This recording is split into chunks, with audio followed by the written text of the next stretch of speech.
జై బీసీ, జై మల్లన్న, జై తెలంగాణ రాజ్యాధికార పార్టీ.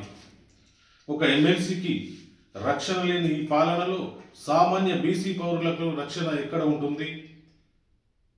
ఇది కేవలం ఒక వ్యక్తిపై జరిగిన దాడి కాదు, ఇది మొత్తం బీసీ సమాజంపై జరిగిన దాడి. అగ్రవర్ణాల అహంకారంతో బీసీల గొంతు నొక్కాలని చూస్తే మీ రాజకీయ పునాదులు కదిలిపోవడం ఖాయం, గుర్తుంచుకోండి.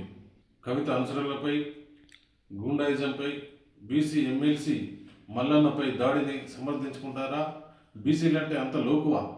మీ అహంకారానికి కాలం చెల్లింది. రాజ్యాధికార పార్టీతో మీ రాజకీయ సమాధి కట్టడం ఖాయం. దాడికి పాల్పడిన ఎమ్మెల్సీ కవిత అనుచరులపై, దానికి ఉసగొల్పిన కేడీ బ్యాచ్పై వెంటనే క్రిమినల్ కేసులు నమోదు చేయాలి లేదా అరెస్ట్ చేయాలి. ప్రభుత్వం తక్షణమే స్పందించకపోతే బీసీ సమాజాన్ని ఏకం చేసి రాష్ట్రమంతా ఉద్యమం చేపడతాం.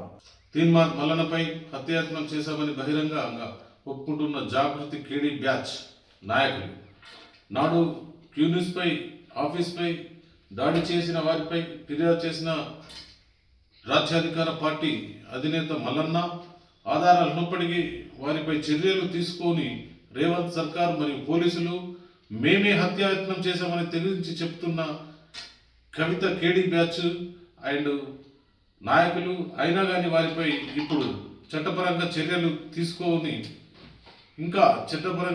తీసుకొని పోలీసులు ఇప్పటికైనా పోలీసులు వారిపై చట్టరీత్యా చర్యలు తీసుకుంటారో లేదా కవిత దోస్తాంతో వదిలేస్తారో చూడాలి. జై బీసీ, జై మల్లన్న, జై రాజ్యాధికార పార్టీ.